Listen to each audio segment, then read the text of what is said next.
अजिंक्य तारा सप्त सातारा, सप्त तारा सातारा, थोरल्या छत्रपती शाहू महाराजांच्या प्रतिभेचा पिसारा म्हणजे सातारा. माय मराठीच्या वाङ्मयप्रेमी रसिक बंधू भगिनींना माझा मानाचा मुजरा. गतवर्षी दिल्लीला साहित्य संमेलन झालं, त्याच्या अध्यक्ष होत्या तारा भवाळकर.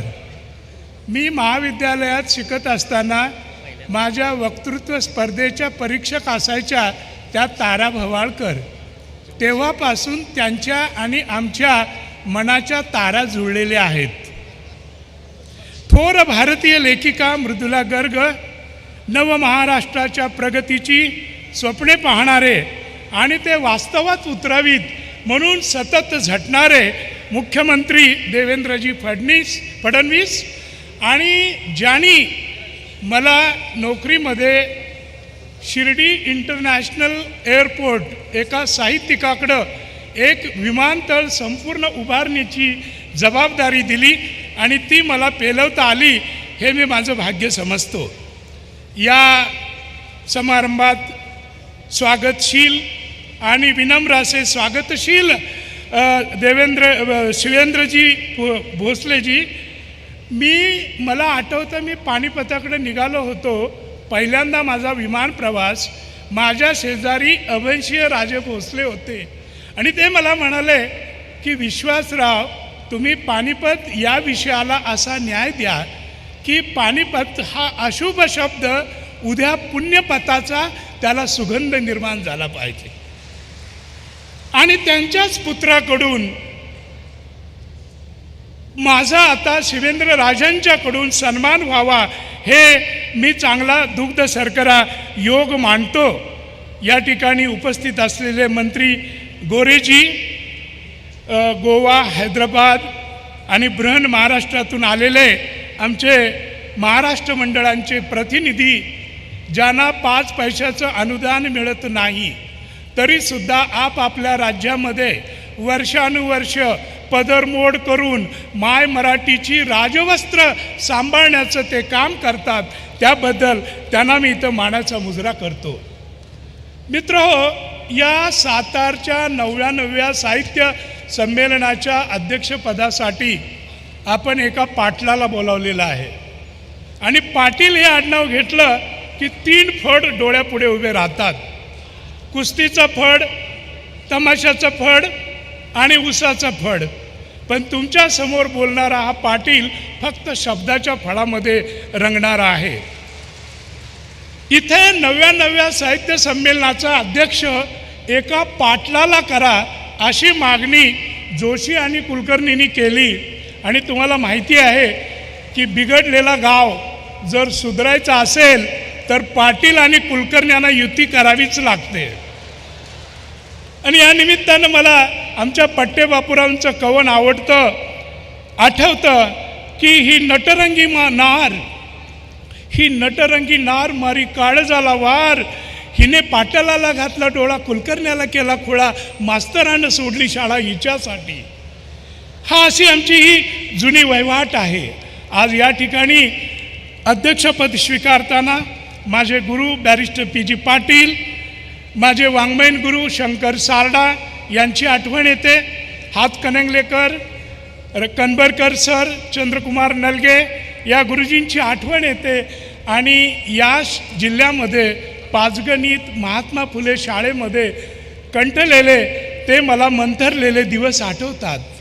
मित्र हो, सातारा जिल्ह्यामध्ये आमचे 2 करवीर पुत्र असे होते जे साहित्य संमेलनाच्या अध्यक्षपदासाठी जात असताना दुर्दैवानं ते त्यापर्यंत पोहोचू शकले नाहीत. पण तरी त्यांचा मला वाङ्मयीन आधार होता असे डॉक्टर आनंद यादव आणि मला भावासारखा असणारे शिवाजी सावंत यांचीही मला खूप आठवण येते. मित्रांनो, सातारा म्हणजे नीरा नदीच्या खळाळत्या पाण्यापासून ते वारणेच्या प्रचंड प्रवाहापर्यंत, महाबळेश्वरापासून मान खटाव तिकडं दैवडी आणि मिरजेपर्यंतचा मुलूक म्हणजे सातारा मुलूक. या साताऱ्याचं महत्त्व असं की इथल्या भूमीतला पुत्र दत्ताजी शिंदे, ज्याने 1758 साली आटकेवर झेंडा रोवलेला होता आणि त्याच्यासोबत होते राघोबा पेशवे आणि मल्हारराव होळकर, सातारच्या वैभवासाठी आणि स्वायत्ततेसाठी झुंजणारे दुसरे वीर म्हणजे रंगो बापूजी गुप्ते, जे सातारच्या प्रतापसिंह राजांची कहाणी मांडण्यासाठी लंडनला गेले आणि लंडनच्या दरबारामध्ये ते इंग्रजी शिकले आणि उत्तम इंग्रजीमध्ये त्यांनी आपल्या राजाची कैफियत मांडली. त्यांचं मराठी कुणाला समजत नव्हतं, ते इंग्रजी शिकले आणि त्यांनी स्वतःचा गट निर्माण केला, रंगो बापूजी गट. रंगो बापूजी तिकडे 14-15 वर्ष राहिले, इकडे प्रतापसिंह वारले. त्यांनी पार्लमेंटला सांगितलं की अरे राजा मेला तरी न्याय मेला नाही आणि म्हणून मी माझ्या राजाच्या साठी काम करणार आहे. या जिल्ह्यामध्ये जे प्रति सरकार झालं, क्रांतिसिंह नाना पाटील आणि धनिनीच्या बागेमध्ये शैक्षणिक रयत शिक्षण संस्थेचं रोपटं लावणारे आमचे भाऊराव पाटील, इतिहासाच्या प्रांगणात उजळलेल्या महाराणी ताराबाई, येसूबाई, महाराणी दुर्गाबाई आणि क्रांतिज्योती सावित्रीबाई फुले या सर्वांची मला आठवण येते. शिवरायांचे आठवावे रूप, शिवरायांचा आठवावा प्रताप असं उत्तम काव्य लिहिणारे संत रामदास स्वामी आणि बाळ सीताराम मर्ढेकर, तत्वज्ञानाची पेठ निर्माण करणारे आमचे तर्कतीर्थ लक्ष्मण शास्त्री जोशी, संयुक्त महाराष्ट्राच्या लढ्यामध्ये झुंजणारे VN पाटील आणि वकील आणि शेख काका इथलेच. या जिल्ह्यानं महाराष्ट्राला 5 मुख्यमंत्री दिलेले आहेत.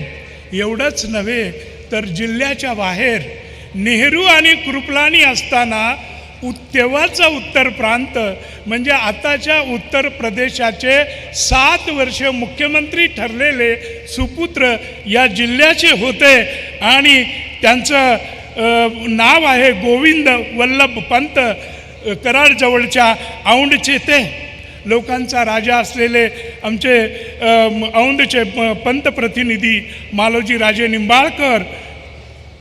मित्रांनो, सातारा प्रांत म्हणजे फक्त कडाडत्या तोफा नव्हेत तर दुसरीकडे लोकसाहित्याचा पदन्यास, घुंगरांचा छंछनाट, यमुनाबाई वाईकर, कांताबाई सातारकर, अक्काताई कराडकर, आमचा वर्धनगडचा रामा कुंभार, स्वातंत्र्य शाहीर निकम, 2 लाख लावण्या लिहिणारे पट्टे बापूराव, श्रेष्ठ वर्ण मी ब्राह्मण असूनी सोवळे ठेवले घालून घडी, हाती धरली तमाशाची मशाल अन लाज लावली देशोधडी असे म्हणणारे शाहीर मनवेकर, साहेबराव नांदवळकर, कृष्णाकाठचे बाल गंधर्व शाहीर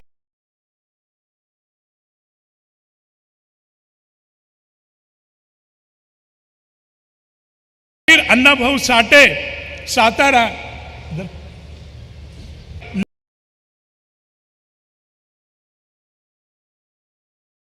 माटे मास्तर, यमुना ईश कवी वसंत, सहज गंगा यमुना. त्या अलीकडच्या पिढीतील आमचे डॉक्टर साळुंके, उपराकार लक्ष्मण माने, डॉक्टर राजेंद्र माने, प्रमोद कोपर्डेकर, पार्थ पोळके, ग्रामीण कथाकार वबा बोधे आणि अलीकडे मी साताऱ्याची गुलछडी मला रोखून पाहू नका असं म्हणणारा आमचा मच्छिंद्र मोरे. कोरोनामध्ये त्याला काळानं नेलं. उत्तम कादंबऱ्या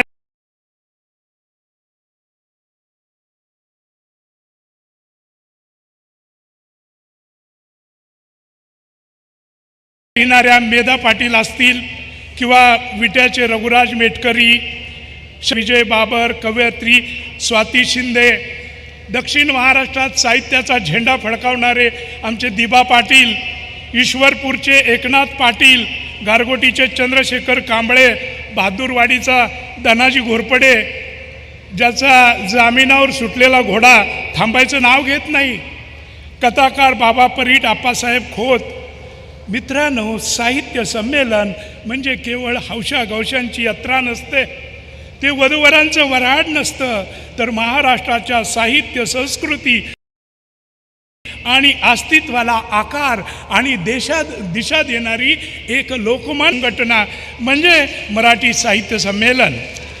1878 पहिलं मराठी साहित्य संमेलन झालं. घालमोड्या दादांचं संमेलन महात्मा फुलेंनी त्याचा उल्लेख केला आणि टाळीसाठी त्याचा वारंवार वापर केला जातो. पण त्याच्या बुडाशी पहा, राष्ट्रीय काँग्रेसची स्थापना 1885 झाली आणि आमचं साहित्य संमेलन 1878ला आलं. म्हणजे काँग्रेसची स्थापना होण्याआधी महाराष्ट्राच्या साहित्य संस्कृतीच्या गाभ्याला हात घालणारं हे आमचं साहित्य संमेलन आहे. अहो, आझादीची लढाई असू द्या, संयुक्त महाराष्ट्राची चळवळ असू द्या, आणीबाणीसारखा प्रसंग असू द्या, प्रत्येक ऐतिहासिक आणि निर्णायक सामाजिक वळणावर मराठी साहित्य संमेलन 4 पावलं पुढं चाललेलं आहे. 87 वर्षापूर्वी मुंबईला जे साहित्य संमेलन भरलं 23वे, ज्याचे अध्यक्ष होते बॅरिस्टर विनायक दामोदर सावरकर. लेखण्या मोडा आणि बंदुका हातात घ्या, सावरकरांनी सांगितलेलं होतं. खूप त्यांचं स्टेटमेंट गाजलं. पण सावरकरांनी त्या साहित्य संमेलनात जो दुसरा ठराव मांडला, तो ठराव असा होता की हिंदुस्थानातील सर्व प्रमुख देशी भाषांची वाढ होऊन प्राथमिक शिक्षणाबरोबर महाविद्यालयीन शिक्षणसुद्धा त्या प्रांतातील देशी भाषेतून व्हायला पाहिजे. म्हणजे खऱ्या अर्थी माय मराठीचा पुरस्कार कधीपासून सुरू आहे? जेव्हा जेव्हा भाषेवर, राष्ट्रावर आणि संस्कृतीवर संकट येतं तेव्हा गेल्या 150 वर्षामध्ये आम्ही साहित्यिकांनी सामाजिक नेतृत्वाची आणि प्रसंगी राजकीय पुढाकाराची सुद्धा भूमिका घेतलेली आहे. संयुक्त महाराष्ट्राच्या आंदोलनात मोरारजी देसाईंनी आमच्या आचार्य आत्र्यांना 70 दिवस तुरुंगात टाकलं होतं. अण्णाभाऊ साठेंना हद्दपार केलं होतं. कवीच्या हृदयातून आलेले सच्चे शब्द प्रसंगी सत्तेच्या सिंहासनासमोर झुकत नाहीत, हे या साहित्यिकांनी या भूमीमध्ये अनेकदा दाखवून दिलेलं आहे. मजरूह सुलतानपुरी आमचा मुंबईचा नागरिक. नेहरू पहिल्यांदा पंतप्रधान होते तेव्हा त्यांच्या परराष्ट्र धोरणावर टीका केली. मजरूला 2 वर्षाची सक्तमजुरीची शिक्षा झाली. मोरारजीभाई मध्ये पडले, म्हटले माफी मागा, शिक्षा माफ होईल. मजरू म्हणाला की कवीचे प्रांजळ शब्द म्हणजे भात्यातून सुटलेले बाण असतात. 2ऐवजी 4 वर्षाची शिक्षा झाली तरी चालेल, पण माफी मागणार नाही. आणि स्वातंत्र्याच्या उंबरठ्यावर हा दृष्टा कवी तुरुंगात शिक्षा भोगत होता.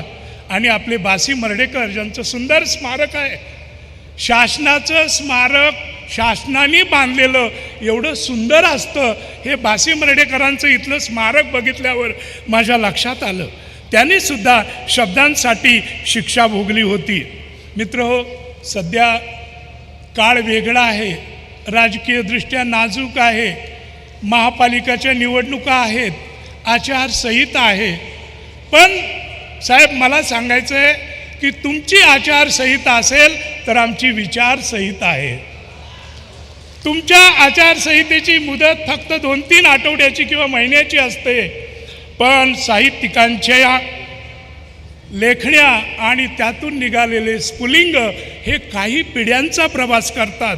आणि म्हणूनच या ठिकाणी संयुक्त महाराष्ट्रासाठी झटणाऱ्या एका कार्यकर्त्याच्या पुत्राला आणि आयुष्यभर शेती करणाऱ्या एका अशिक्षित शेतकरी मातेच्या पुत्राला तुम्ही पहिल्यांदा साहित्य संमेलनाचा अध्यक्ष बनवलं, त्याबद्दल मी तुम्हा सर्वांचे आभार मानतो.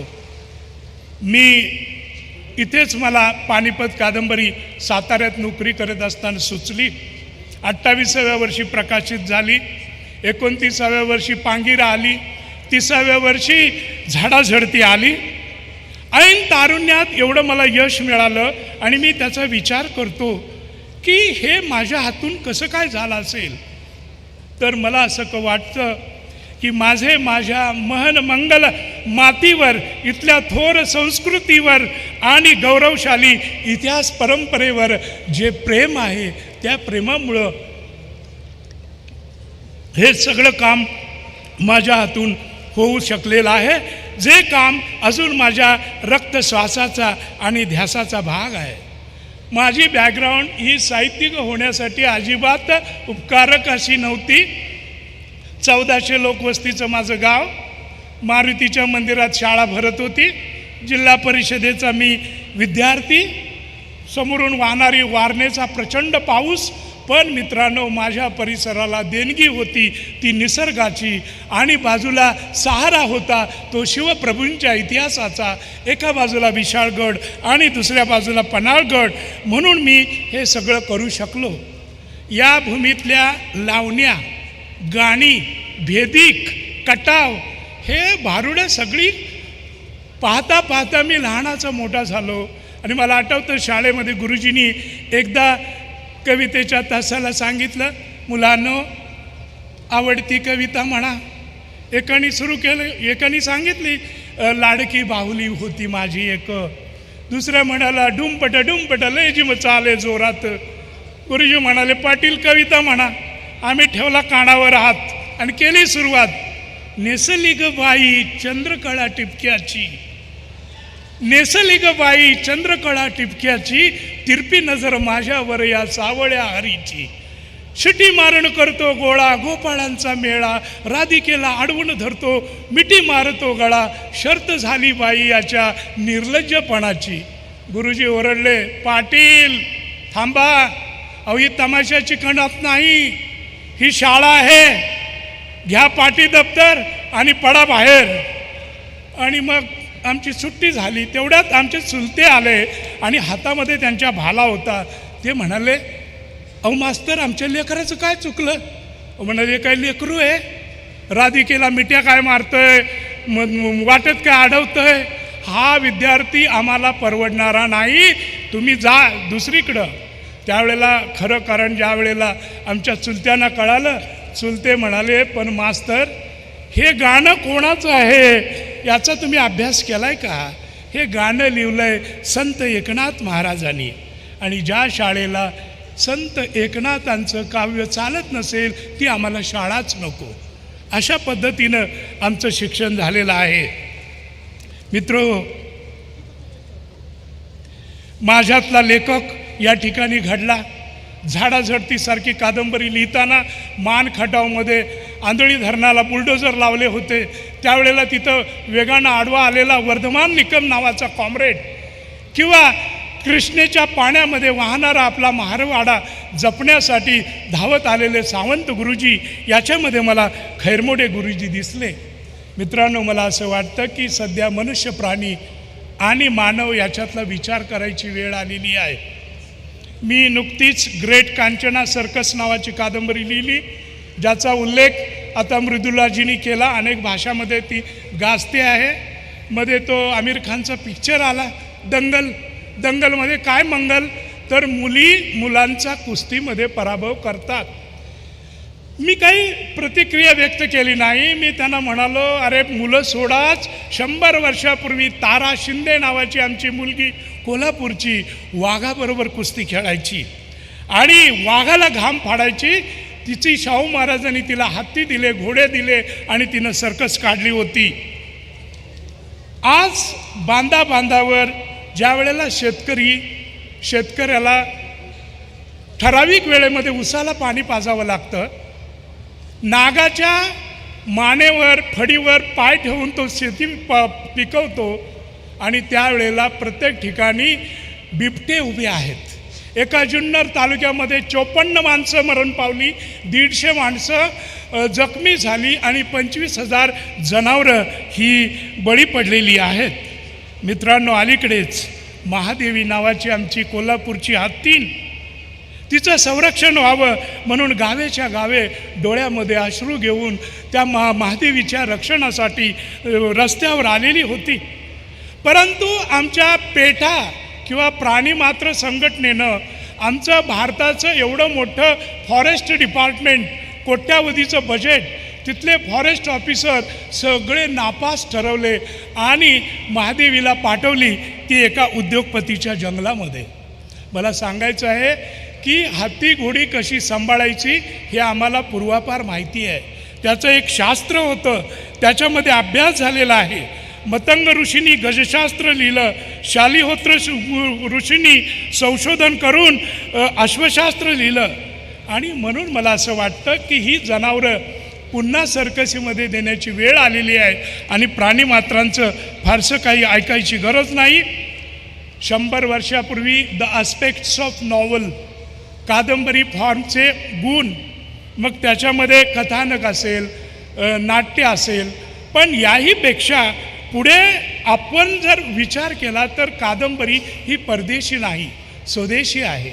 आमच्या रानामध्ये सुंबरानं मांडलं गा कवाच्या वेळेला अशी गाणं असतील, ही सगळी गाणी किंवा बटाव मोहनाचा वग, हरिश्चंद्राचा वग, असे लांब पल्ल्याचे जे फॉर्म होते त्याला आपण कादंबरीसारखेच होते, मान्य करायला पाहिजे. पण बुद्धीचे बृहस्पती जिथे राहतात त्या पुण्यामध्ये पानशेतचा प्रलय घडला, परंतु त्या पानशेतवर एखादी सुंदर कादंबरी आली नाही. जेव्हा जीवनामध्ये हिंसा घडते, नाट्य घडतं, कोलाहल घडतो, तेव्हा ते आव्हान तिथल्या नाटककारांना आणि कादंबरीकारांना असतं. ही भूमी आपल्या सावित्रीबाईची आहे. मुली शिकत नव्हत्या, पण अलीकडच्या काळामध्ये शिकणाऱ्या मुली, मग त्या पुण्यामध्ये असतील, उच्च शिक्षण घेत असतील, कुठल्या दवाखान्यातल्या डॉक्टर असतील किंवा इंजिनियर असतील, मुलींच्यावर जे हल्ले होतात हे पाहिल्यानंतर माझं काळीज म्हणजे तुटतं. या भूमीमध्ये शेतकऱ्यांची कहाणी मांडणारा पहिला बंडवाला होता, ज्याचं नाव होतं महात्मा फुले. 1881ला त्यांनी गुलामगिरी नावाची कादंबरी ऐवज आपल्याला दिलेला आहे आणि शेतकरी वर्गाची परवड सांगितलेली आहे. सदानंद देशमुख यांचा 12 मास, व्यंकटेश माडगुळकर यांची काळी आई, उद्धव शेळके यांची धग, रवा दिघे यांची आई आहे शेतात, अशा कादंबऱ्या काही आहेत.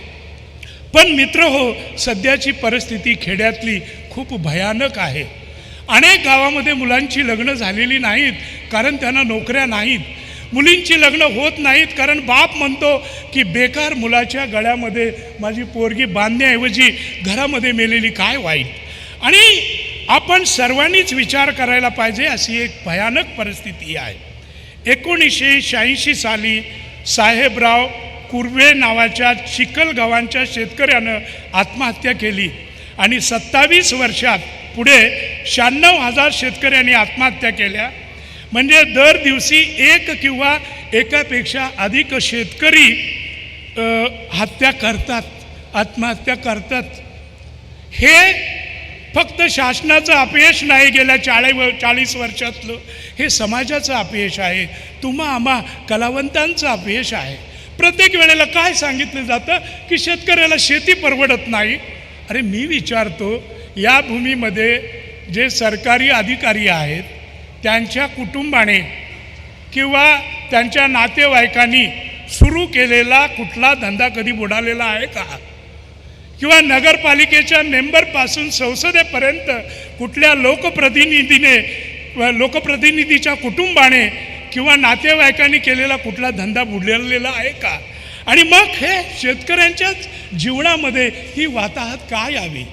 आणि म्हणून साहित्य संमेलनाचा अध्यक्ष एका शेतकरी महिलेचा पुत्र झाला, म्हणून माझी शासनाला अशी विनंती आहे की लाडक्या बहिणीप्रमाणेच लढाऊ धरती माता या तत्वावर एखादी योजना सुरू करावी आणि खूप त्यामुळं समाजामध्ये प्रगती होईल. आता आपण म्हणाल की बजेट वाढतं आहे, पण ज्याला आपल्याकडे चिपाड म्हणतो त्याला मराठवाड्यात पाचट म्हणतात. भरल्या गाडीला चिपाडाचं ओझं असं आपण म्हणू शकतो, पण शेतकऱ्यांना न्याय मिळाला पाहिजे. मला असं वाटतं की अण्णाभाऊ साठेंच्यावर मी बेसिक काम केलं, त्यांना भारतरत्न मिळाला पाहिजे अशी आमची जुन्या अनेक दिवसापासूनची मागणी आहे. मराठीचं जे साहित्य आहे, दलित साहित्य असो, हे दलित साहित्य आणि आत्मकथा ह्या वाखाणण्याजोग्या आहेत. शरणकुमार लिंबाळे नावाचा आमचा साहित्यिक आज भारतीय स्तरावर स्टार आहे. एकेकाळी वि स खांडेकर हे मल्याळी लेखक आहेत, तामिळ लेखक आहेत असं मानलं जायचं, कारण त्यांना ते आपले वाटायचे. तसे मल्याळी भाषेमध्ये सर्व ठिकाणी मुखपृष्ठावर आमच्या शरणकुमार लिंबाळेंचेच चित्र तुम्हाला दिसतील. साहित्यिकांचा आढावा मी घेतलेलाच आहे. त्याच्यामध्ये कथा कादंबऱ्यांमध्ये भारत सासणे आहेत, देशमुख लक्ष्मीकांत आहेत, महेश केळुसकर, अशोक बागवेसारखे कवी आहेत आणि विशेषतः लोकधारेमध्ये काम करणारे समीक्षेच्या क्षेत्रात रणजित शिंदे आहेत, नितीन रिंडे, मिलिंद कसबे आहेत, प्रज्ञा लोखंडे आणि अनुराधा पाटील यांच्या कविता दिसामासाने अधिक प्रगल्भ होताना दिसतात. किशोर कदम, कल्पना दुधाळ, दासू वैद्य, मीनाक्षी पाटील, निर्मोही पडके, संजय कृष्णा पाटील, संतोष पवार, मनीषा उगले, कणकवलीचे मोहन कुंभार यांची कामगिरी उत्तम आहे. आणि आज जिल्हा परिषदेच्या क्षेत्रातून आणि ग्रामीण भागातून अनेक नवकवी आणि कथाकार येत आहेत, ज्याच्यामध्ये निशा डांगे, आशा डांगे, सविता जमाले करंजकर, संजीवनी पाटील, रोहिणी पांडे, अनिता यलमाटे, स्मिता पाटील, कैलाश दौंड अशी खूप लोक आहेत. मी अलीकडेच छत्रपती शिवाजी महाराजांच्या जीवनावर अस्मान भरारी नावाची कादंबरी लिहिलेली आहे. आणि आपल्याला माहिती आहे की केळुसकर गुरुजींचं योगदान हे आहे की केळुसकर गुरुजींनी आधुनिक महाराष्ट्राला आधुनिक शिवचरित्र दिलं आणि त्याचबरोबर बुद्ध नावाचा आरसा त्यांनी डॉक्टर आंबेडकरांना दिला. आता छत्रपती शिवाजी महाराज या संकल्पनेबद्दल बाबत मी थोडक्यात सांगेन की मी त्या ठिकाणी थांबलेलो आहे. जगातले सगळे संशोधन, इतिहास लेखक सगळं काही मी पाहिलं आणि माझ्या असं लक्षात आलं की छत्रपती शिवाजी राजे यापेक्षा मोठं काही नाही आहे. देवानं त्यांना किती आयुष्य दिलं हो? फक्त 18,633 दिवस, म्हणजे फक्त 49 वर्षाचं आयुष्य. आणि 49 वर्षाच्या आयुष्यामध्ये छत्रपतींनी एवढा मोठा पराक्रम केला. माझ्यातला लेखक कधी कधी स्वप्नावस्थेत परमेश्वराशी भांडतो आणि परमेश्वराला विचारतो की देवा, माझ्या राजाला तू आणखी 10 वर्षाचं आयुष्य का दिलं नाहीस? त्यावेळेला परमेश्वर माझी छेड काढत म्हणतो की हां ठीक आहे, दिलं असतं तुमच्या राजाला 10 वर्षाचं आयुष्य, तर राजाने काय केलं असतं? मी म्हणतो की महाराजांना तुम्ही फक्त 10 वर्षाचं आयुष्य देऊन पाहायचं होतं. आमच्या राजांनी भीमा कोयने काठ्यालाच नव्हे तर थेट लंडनमध्ये जाऊन थेम्स नदीच्या काठी मराठ्यांची घोडी नाचवल्याशिवाय महाराज राहिले नसते. हे आमच्या राजांचं कर्तृत्व आहे, नेतृत्व आहे. महाराजांनी अनेक ठिकाणी मोहिमा केल्या, जालनापुरापासून जिंजीपर्यंत, अहमदनगरपासून सर्वत्र अनेक ठिकाणी त्यांनी पैसा उभारला, ज्याला आपण निधी म्हणू. आणि निधी हा शासनासाठी आवश्यक असतो, पण आमचे शिवाजी राजे हे जगातले पहिले राजे असे होते की ज्यांनी सांगितलं की निधीबरोबरच न्याय आणि नीती ही महत्त्वाची असते. आणि या दृष्टिकोनातून डॉक्टर आंबेडकरांची मला आठवण येते की डॉक्टर बाबासाहेब आंबेडकर चवदार तळ्याच्या वाटेवर होते. त्यावेळेला एका गावातला तंटा मिटत नव्हता, लवकर निकाल लागत नव्हता. मग आंबेडकर एक कायदा क्षेत्रातले अधिकारी व्यक्ती म्हणून गावकऱ्यांनी विचारलं की हा निकाल यांनी कधी लावला पाहिजे. आंबेडकरांनी गावकऱ्यांच्या समजणाऱ्या भाषेमध्ये सांगितलं की तुमची लेक जर तुमच्या घरी बाळंतपणाला आली असेल तर बाळाचं तोंड पाहण्यापूर्वी तिला काय असेल तो दवा आणि ओवा द्या. पहिल्या बाळासाठी केलेलं औषध हे तिसऱ्या बाळासाठी उपयोगी येणार नाही आणि तर जर तुम्ही ते ठेवलं तर त्याला न्यायही म्हणता येणार नाही आणि नीतीही म्हणता येणार नाही. पानिपत ज्याचा उल्लेख आता मुख्यमंत्री महोदयांनी केला, मी सरकारी अधिकारी आहे हे माहिती नव्हतं तेव्हा ते पानिपतच्या प्रेमात पडलेले होते. आणि पानिपत ही मराठ्यांच्या जीवनातली अशी लढाई होती की अहमद शाह अब्दाली जिंकला पानिपतचं युद्ध.